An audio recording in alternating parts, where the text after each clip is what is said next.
Seguimos en Diálogo Internacional y Federico, vamos a saludar a las repetidoras. Bueno, a ver quiénes repiten este programa. Desde donde nos escuchan también, en FM Mestiza, Radio 88.5 de la Universidad Nacional Arturo Jaureche de Florencio Varela, un saludo. A la FM Radio UNER 100.3 de Paraná, Universidad Nacional de Entre Ríos. Radio Achala de Mina Clavero, Córdoba. Les mandamos un abrazo también a los amigos. La FM 90.3, Radio Bariloche. La FM La Cigarra, 96.7 de Salta, también un saludo para ellos. Radio Lateral de la Casa Patria de Misiones. Un abrazo para los misioneros ahí, para la compañía Cristina Brites también, mandamos un abrazo grande. Para FM La Continua 88.3 del Instituto de Formación Docente del Bolsón, Río Negro. Y Radio Mapuche Comunitaria Perú Monjelein 88.7 de Chubut. Y tenemos también nuestras repetidoras internacionales, Oyeven y Radio del Sur de Venezuela, y la radio del Instituto Latinoamericano de Comunicación Educativa con sede en México. Todos ellos, a través de todos ellos, igual que por la AM 530 y por la radio de la Universidad Nacional de Avellaneda, se transmite Diálogo Internacional. Y también nos pueden ver y escuchar por YouTube. Por YouTube, así es, y escuchar nuestro programa por Spotify. Estamos en todas las plataformas. Estamos por todos, si nos buscan nos pueden encontrar no hay excusa. Por distintos lugares, no hay excusa.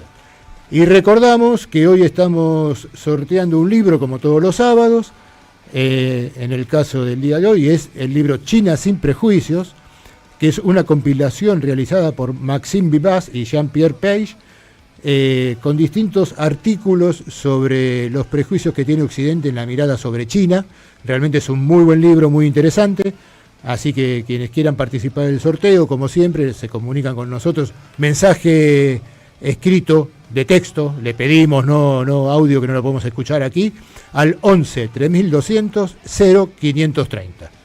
11 3200 0530, y ahí nos dicen, como ya muchos saludos y pedidos que estamos recibiendo, que quieren participar por el sorteo del libro, y quien sea el ganador o la ganadora lo va a poder pasar a retirar a partir del día lunes por Librería Badaraco, Avenida Entre Ríos 921, Ciudad de Buenos Aires. Y hola Telma, ¿estás ahí conectada? Sí, acá escuché muy interesante la entrevista, muy interesante las propuestas, y sí, va a ser difícil para el tema Uruguay-Argentina sin dudas. Seguro, pero bueno, iremos siguiendo el tema. Y vamos a escuchar ahora en Diálogo Internacional la columna de Telma Luzani. Dale. Bueno, como les comenté, como les anticipé, quería hablar del libro que acaba de sacar Angela Merkel. Lo presentó el jueves en el Teatro de Berlín, se llama el Teatro Alemán, es el teatro importante de la capital alemana. Y el libro se llama, como les comenté también, Libertad, Recuerdos, 1954-2021, porque ese fue el año en la que ella decide no volver a presentarse en una reelección. Tuvo un gobierno de 16 años con muy alta popularidad, y en este libro lo que ella hace, bueno, por un lado, les voy a decir una sola frase para que vean lo capaz que es de ser muy provocadora, pero también muy sutil. Por ejemplo, una de las cosas que dice es: me pareció que a Trump le fascinaba Putin. Sí, así nomás. Ella cuenta muchas anécdotas, yo voy a contar sobre todo las de Trump y las de Putin. Con Trump es muy dura, ella por supuesto dio muchas entrevistas después de presentar el libro y augura tiempos muy difíciles para el mundo. Dice que va a ser el multilateralismo con él es algo muy difícil. Ella cuenta una anécdota del año 2017 que estaba en la Casa Blanca. Esto se viralizó, así que seguramente ustedes y los oyentes también lo recuerdan. Estaban los dos sentados en la Casa Blanca con todos los fotógrafos, y los fotógrafos le insistían en que se dieran la mano. Entonces ella le dice, bueno, nos damos la mano. Entonces Trump, con la mirada instalada en el infinito, cruza las manos y la ignora olímpicamente. Ella, imagínense cómo se sintió, porque lo que cuenta es que en esa visita, en todas las ocasiones anteriores en las que había estado juntos, se habían dado las manos 1000 veces. Pero claro, entonces dice, lo que por supuesto dice ella que la negativa fue totalmente calculada, porque ya no sabíamos que él, según dice, la cantidad de personas que lo están mirando influye en su comportamiento, influye en su impulso por ser el ganador. No se puede, dice, conversar con él en forma fluida porque todo el tiempo está compitiendo, es tú o yo, dice ella en su escrito. Y lo pone en la reflexión que hace. Las reflexiones ya son realmente políticamente muy agudas. Lo que ella dice es que antes de ser presidente había sido, como sabemos, empresario inmobiliario. Por el ejemplo, dice, bueno, ¿qué pasa? Una propiedad, si no la obtengo yo, la obtiene el otro. Por lo tanto, yo tengo que pelear, porque si no la obtengo, soy un perdedor. Esa lógica bien estadounidense, bien del capitalismo, por eso ella dice que lamentablemente no va a ser posible un diálogo, ya pensándolo a nivel internacional, que va a ser muy difícil con Trump en la presidencia, tener un mundo, digamos, que no sea totalmente competitivo y un mundo de cooperación. Dice, concretamente, nos esperan tiempos difíciles. Y sobre todo, hablando de Trump, con respecto a lo que dice de Putin, ella dice que efectivamente que lo notó que le pareció, porque le preguntó mucho sobre su infancia en la República Democrática de Alemania, que recordemos, la Alemania dividida, la República Democrática de Alemania era comunista. Entonces parece que Trump le preguntó bastante sobre el tema cómo era aquella Alemania, le preguntó bastante sobre Putin, y ella dice, yo noté que él tenía fascinación por él, y agrega, en los años siguientes tuve la impresión de que lo seducían los políticos con rasgos autocráticos y dictatoriales. Entonces eso es lo que tiene el libro. En una frase le pega a los dos, le pega a Trump y le pega a Putin, llamándola de alguna manera dictatorial. Y la anécdota con Putin, y después ya vamos a las cosas puntuales de la política internacional más seria, más profunda. La anécdota con Putin también es bastante dura, porque también estaban en conferencia de prensa, también estaban todos los fotógrafos fotografiando un montón, estaban en Sochi, en la residencia de Putin en esa ciudad balnearia tan bella de Rusia, y ella cuenta en el libro que ya en el año 2006, cuando tuvo el primer encuentro con Putin, ella como canciller, le había avisado que le tiene miedo a los perros, porque una vez, hacía muchos años, le había mordido un perro y desde ese momento le quedó aversión. Y que sus diplomáticos se encargan cada vez que ella va de viaje en advertir que no hubiera perros en las reuniones porque ella le tiene miedo. Entonces cuenta que en el 2006, cuando fue su primera visita con Putin, él se portó bien, no hubo ningún perro, pero no se pudo privar de hacerlo la maldad y le regaló un gigante peluche, un perro peluche gigante, y le dijo, mira, no, este no muerde. Pero en el año 2007, el año siguiente, cuando estaban en Sochi, el labrador negro de Putin se estuvo paseando alrededor de ella. Entonces cuenta en el libro ese momento de enorme tensión, porque estaba en pánico, ella pensaba, Putin me está probando a ver qué reacción tengo, mejor me concentro en los fotógrafos, esto va a pasar, pero bueno, quedó muy dolida de esa situación, ¿no? Entonces se pregunta en el libro, ¿qué quería? ¿Ver cómo reaccionaba en apuros? ¿Era una pequeña demostración de poder? Esto es típico de Putin porque muestra en público, a otro nivel, cómo pretende dar señales. Y si tiene que usar a su labrador negro para esto, bueno, así lo va a hacer, aún con invitados extranjeros. Ella cuenta esto y fue algo inusual, chicos, porque Putin, en el momento en que sale esta autobiografía, estaba en Kazajstán. En una conferencia de prensa, un periodista obviamente le pregunta sobre el tema de los perros, y él se disculpa públicamente. Le dice, la verdad, bueno, no sé si le creemos, ¿viste? Pero dijo, la verdad es que yo tuve toda la intención de hacer un momento agradable. Ángela, te pido disculpas por que no quería causarte esta incomodidad. Esto lo dijo públicamente en una conferencia de prensa. Pero bueno, yendo un poco a la política, como decía Federico al comienzo, este libro sale en un momento tremendamente difícil de Alemania.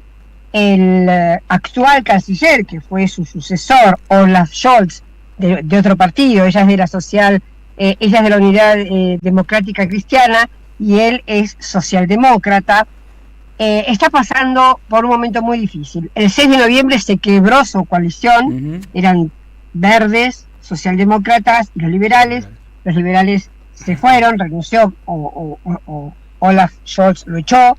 Cuestión es que tienen una coalición muy frágil.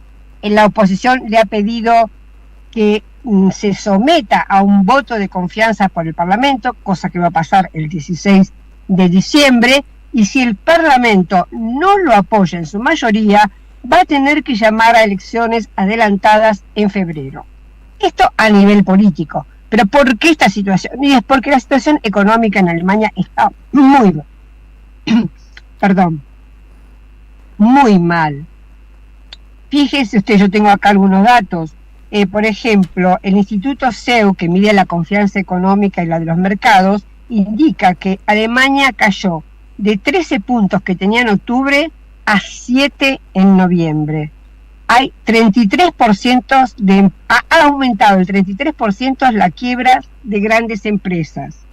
Grandes mega industrias como Bosch, como Volkswagen, están cerrando plantas. Y esto o recibe gas de la India, que la India lo compra a Rusia y se lo vende 4 veces más caro a Alemania. Esto está matando a la industria alemana. Y si muere la industria alemana, podemos decir que la Unión Europea queda en banda, ¿no es cierto? Era el país ícono de la estabilidad, del desarrollo económico, era la locomotora de Europa, etcétera, etcétera. Bueno, esto está desapareciendo. Este para mí es uno de los pecados, y el otro pecado de Olaf Scholz es no haber dicho nada cuando cuando hubo un ataque terrorista a los gasoductos Nord Stream. Se supone que fue Estados Unidos, no se sabe, pero lo que sí es seguro que Estados Unidos logró sacarse encima uno de sus principales rivales económicos. Y lo que hace Angela Merkel, que es muy interesante en su libro, no habla mal, por supuesto, del gobierno de Scholz, ni mucho menos, pero sí explica lo que ella quiso hacer. Ella tuvo, digamos, la claridad de saber que lo que está ocurriendo hoy, la guerra, iba a ocurrir de alguna manera si ella no tomaba determinadas medidas. Yo voy a nombrar 2. Ella dice, yo en el 2014 no me manifesté por la anexión de Crimea. Rusia anexió Crimea, todo el mundo puso el grito en el cielo. Yo no pensé que era mucho más interesante conservar el interés económico comercial con Rusia y la paz con Rusia, una relación pacífica con Rusia, era más interesante que ponerme a defender el tema Crimea. Lo mismo, el mismo pensamiento tuvo cuando en el 2008 todos los países europeos votaban a favor de que Ucrania entrara en la OTAN, y ella se opuso. Y dice, rechacé en el 2008 la entrada de Ucrania en la OTAN porque sabía que era obvio que Putin no se iba a quedar de brazos cruzados, y lo que está pasando hoy hubiera pasado mucho antes. Estas reflexiones realmente son muy interesantes, porque nos muestran que ¿Perdón? No, muy interesante, sí.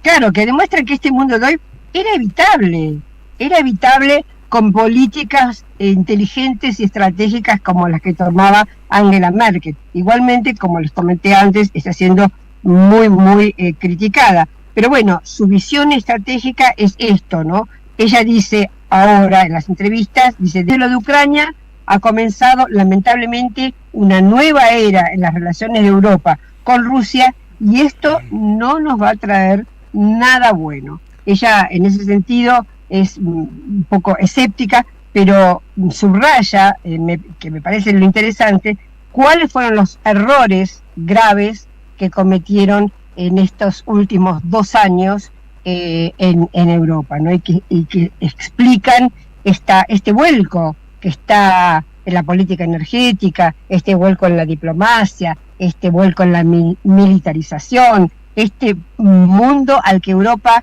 este mundo oscuro y peligroso al que Europa se está acercando, y ella, como cuenta en su libro, intentó salvar. No lo dice como justificándose, lo dice explicando por qué ella tomó medidas que en su momento podían ser antipáticas, pero que había que tener una visión más amplia de lo que podría estratégicamente suceder, ¿no? Bueno, sí, no, muy interesante. Se ve que deja mucha tela para cortar la lectura del libro de Angela Merkel, ¿no? Y sobre todo, como vos me parece marcaste en un inicio, Telma, por la crisis que está viviendo hoy Alemania y esta posibilidad concreta de un adelanto de elecciones, ¿no? Sí, una mujer que marcó una era, ¿no, Telma, en la política alemana? Aparte un dispositivo de gobierno que luego se quebró porque ella conducía un gobierno con una gran coalición. Ahora la crisis del gobierno alemán deriva de que se cambiaron el esquema. Gobierna la socialdemocracia con los verdes y los neoliberales que salieron eyectados hace unas semanas del gobierno. Entonces un cambio de coalición, un cambio de mirada estratégica en relación a el rol que tiene que tener Alemania en la Unión Europea, y una mujer que, como bien vos planteabas al inicio, tuvo varios enfrentamientos cara a cara con Donald Trump. Recordamos también, ya que hablamos de foto, Telma, la famosa foto en el G7, ¿no? Donde está cruzado de brazos Donald Trump y ella sobre el escritorio, digamos, como interpelándolo. Hablaba de, bueno, el carácter. Quizás también se construye, ¿no?, retrospectivamente, se agranda también un poco la figura de Angela Merkel, con el contraste frente al actual primer ministro, canciller se le llama, el jefe de gobierno alemán, que se destaca por la tibieza de sus posiciones en un contexto de enorme crisis. ¿Cómo se ve ese contraste? Ella no dice nada, vos decís, sobre el gobierno actual de Alemania en el libro, pero no hace falta explicitarlo, ¿no? El libro tiene 800 páginas, yo no lo leí todo, pero el tono que ella, por lo menos lo que yo he leído y lo que he leído de otros que escribieron sobre el libro, es el tono no es ni de quiero salvarme ni de crítica, es una mirada estratégica, claro, de qué es lo que puede pasar. Como vos decís, ella tenía esa muñeca impresionante, porque como vos bien decís, era una coalición. Ella podríamos decir, de centro derecha. Claro. Pero fíjate que en su última coalición, en la última, antes de que no quisiera seguir, había incluido a la socialdemocracia. Es decir, eso, realmente... La gran coalición la llamaban. Claro. ¿Cómo? La gran coalición la llamaban. La gran coalición. Ella era capaz de armar uniones muy interesantes. De hecho, bueno, también con Putin, ella habla, por supuesto, como era de la República Democrática, del comunismo, habla ruso. Él que era espía en Berlín, el espía de la KGB en Berlín, habla alemán, así que tienen una relación muy fluida, pero no por eso entreguista. Y la debacle alemana, Federico, Marcelo, se notó, ¿sabes? Cuando, creo que lo hablamos en nuestro programa, cuando hubo las últimas elecciones regionales, que fueron, no fue en toda Alemania, en algunas regiones, le fue muy mal al gobierno. Claro. Y lo que avanzaron fueron 2 partidos que son de alguna manera la manifestación de una crisis. Uno es el de la derecha, de la extrema derecha, la Alternativa por Alemania, y el otro es un partido, podríamos llamar de izquierda, que tiene el nombre de su lideresa. Ajá. Ella se fue del partido de izquierda que se llama Die Linke en alemán y conformó otro partido ¿cuáles eran sus consignas? Basta de guerra en Ucrania, recomponer la relación con Rusia. Es decir, el público alemán, como parece que pasa también con el electorado norteamericano, están hartos de la guerra, claro. Están hartos de que su plata de los impuestos vayan a parar a lo militar, a los misiles, a los tanques, y que muera gente, ¿no? Por supuesto. Así es. Un enfoque más pragmático también marcaba Merkel respecto de, bueno, elegir la guerra militar o la guerra comercial. Bueno, acordar en términos de lo que le convenía pragmáticamente a Alemania, que era el acceso a la energía barata para seguir fomentando la industria, y poner entre paréntesis la dimensión más militarista, también basada en un precepto, ¿no? Que es que Estados Unidos hasta ese momento se hacía cargo de el mantenimiento económico de la estructura militar de la OTAN en Europa, que bueno, ya en su primer mandato parte de las discusiones y enfrentamientos que tenía Donald Trump con la gobernanza europea tenía que ver con eso. Muchachos, háganse cargo ustedes de financiar eso, ¿no? Así es, que pedía el aumento de un porcentaje del Producto Bruto Interno de cada país para el tema militar.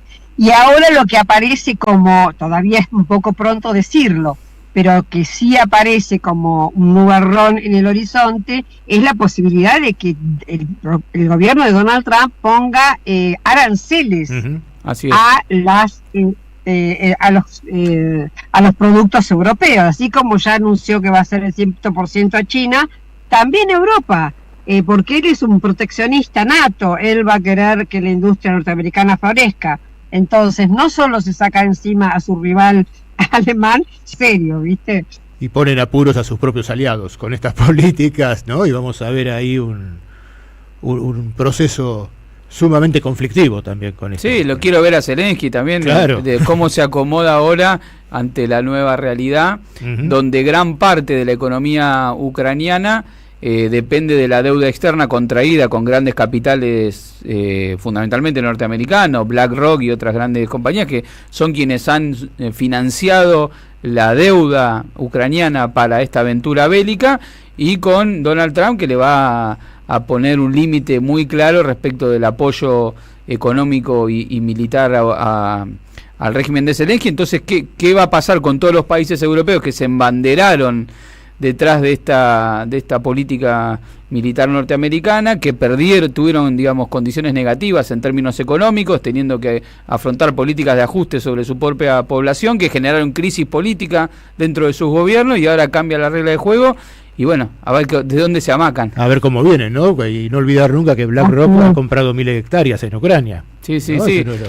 Dicho sea de paso, de las tierras más productivas del mundo, ¿no? Las llamadas tierras negras, que hay en 2 o 3 lugares estratégicos, en la Pampa Argentina, en Ucrania y en algunos otros lugares, en algunos lugares de Estados Unidos, y no mucho más. Y no mucho más. Así es. Bueno, Telma, muchísimas gracias. Vamos a leer, vamos a buscar el libro de Ángela, lo pedimos, no sé si se publicó ya en la Argentina, si luego lo tendremos que esperar a que llegue o que circule por PDF. En castellano yo sé que está, en 30 países se ha presentado ya, más de 30 países, pero bueno, acá tengo que terminar de averiguar si efectivamente es así, en España desde ya. Y bueno, si no, circulará un PDF por ahí. PDF seguramente va a aparecer, eso, no hay duda. Está circulando. Bueno, muchísimas gracias, Telma. Vamos a una tanda. Escuchándolos. Gracias, vamos a una tanda y enseguida volvemos.